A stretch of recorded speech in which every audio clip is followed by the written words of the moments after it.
ithi lento bazalwane uma uhlangana noJesu impilo yakho iba umlando umlando okumele uqoshwe phansi angakahlangana noJesu Nicodemus izwa ngayo kodwa lithi iBhayibheli ube yisikhulu sabaFarisi ephethe position enkulu kodwa asikaze sizwe ngaye until eze eya kuJesu. Ube umuntu ongaziwa kodwa ephakeme egameni lika Jesu. Kodwa ngifuna ukuthi namhlanje kuwe noma ngathi abantu abakwazi kodwa the minute uhlangana noJesu impilo yakhe yaguquka. Awukwazi ukuhlangana naye impilo yakhe ihlala injalo. Uma uhlangana naye iyashintsha impilo yakho. Iyashintsha. Athi iBhayibheli lawo ke weza Jesu ebusuku.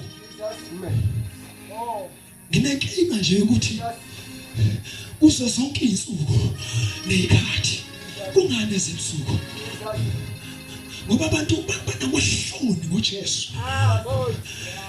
Njengoba simemezele nje egameni lika Jesu khona abayibonayo lento ukuthi iyaphila kodwa ngenxa yamaposition ababambile emphakathini naseyinkonzweni abakuso kunzima ukuthi bese kule ndawo egameni lika Jesu ngoba besikhulu egameni kodwa bayifuna izinto zika Jesu kodwa banamahloni ngaye.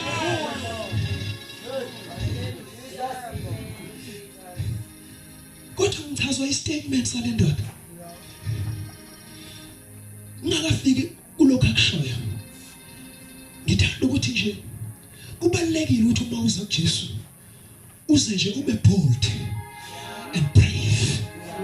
Uwenze a bold statement ukuthi makubizwa abantu abamukela uJesu njengenkosi nomsindisi uzuphakamisa izandla bebuka omakhelwane bakho nabakini bebuka egameni lika Jesu ngoba leyo nto isho ukuthi egameni abakade behamba nawe kuyoshela abasezukuhamba nawe ngoba bakubonile wamukela uJesu egameni lika Jesu.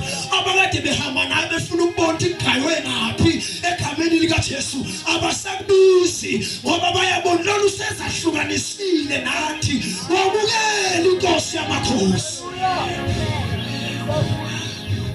Kodwa bazosindiswa bomnyameni bazofika bethi asambe siyophuza mngani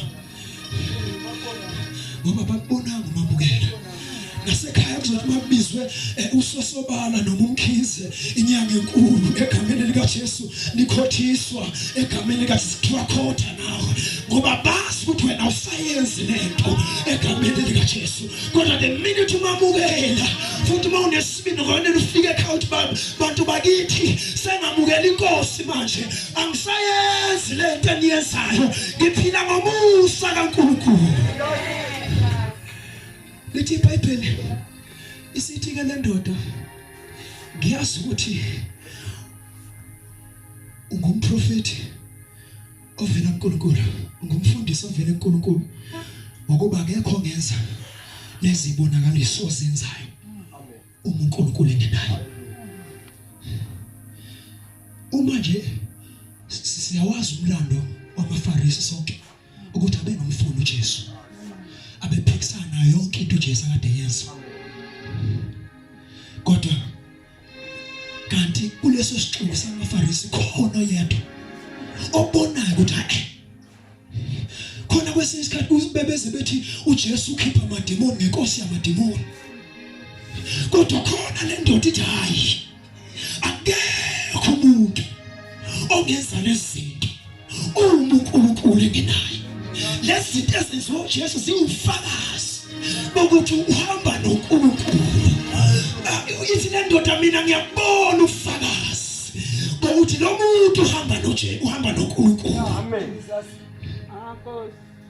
Amanye amazwi awukwazi ukumamukela uJesu bese kungabikho ufakazi bokuthi uhamba naye ngoba uma umamukela kuba khona ufakazi bokuthi hayi uhamba naye. Ithi iBhayibheli usethi uJesu wamphendula wathi kuye ngiqinisile ngithi kuwe akazalwa kabusha